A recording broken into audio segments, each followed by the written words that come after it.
आज एक मंदिर की कहानी। एक मंदिर जिसमें सभी लोग पगार पे काम किया करें, चाहे आरती वाला हो, पूजा करने वाला या मंदिर का घंट बजाने वाला। मंदिर का घंट बजाने वाला जो इंसान था वो आरती के समय ऊपर वाले में ऐसा लीन हो जाया करता कि उसे देखना बहुत अच्छा लगता। हर कोई जो दर्शन के लिए आता साथ ही इसकी भक्ति के दर्शन जरूर से करता और मुंह से निकलता वाह। मंदिर के ट्रस्टी ने एक दिन डिसीजन ले लिया कि इस मंदिर में वही लोग काम करेंगे जो पढ़े लिखे हैं, जो अनपढ़ हैं उन्हें नौकरी से निकाल दिया जाएगा।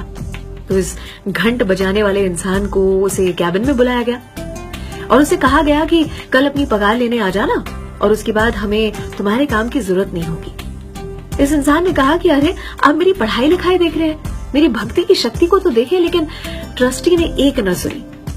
अगले दिन से जो लोग मंदिर में आते वो भी आरती के समय पर, उन्हें आरती में इतना आनंद न मिलता।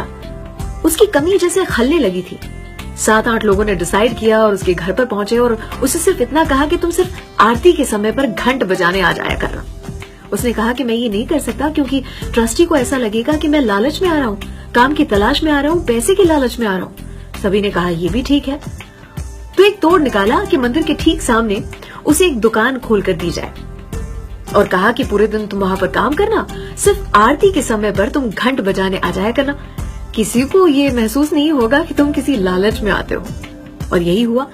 मंदिर के ठीक सामने एक दुकान खोल दी गई और जनाब ऊपर वाली की दया से एक दुकान क्या अनेक दुकानों का मालिक बना और आगे चलकर उसने एक फैक्ट्री भी खोली।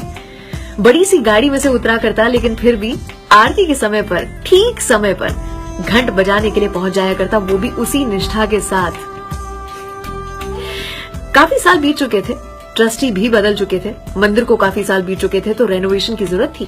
लेकिन नए ट्रस्टी को महसूस हुआ कि 7 लाख की जरूरत, इतना पैसा कहां से आएगा। सामने फैक्ट्री देखी, सोचा क्यों ना फैक्ट्री के मालिक से पूछा जाए। उन्होंने जैसे ही जाके ये बात बताई, उसने एक सवाल नहीं पूछा और अपनी सेक्रेटरी से कहकर 7 लाख का चेक तैयार करवा दिया और कहा कि मैं इस पर अंगूठा लगा के मेरे बैंक जाकर पैसे लेकर आता हूँ, शाम तक पैसे आपके हाथ में पहुंच जाएंगे। सामने बैठे हुए सभी शॉक्ड थे।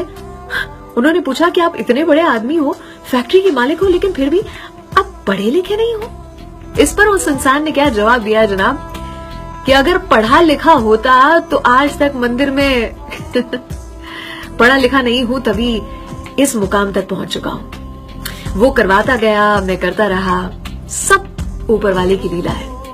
अर्थात उसके हर डिसीजन में खुश रहें, खुश दिखें, क्योंकि वो हमें वो नहीं देता जो हम और आपको अच्छा लगता है, वो हमें वो देता है जो हमारे और आपके लिए अच्छा है।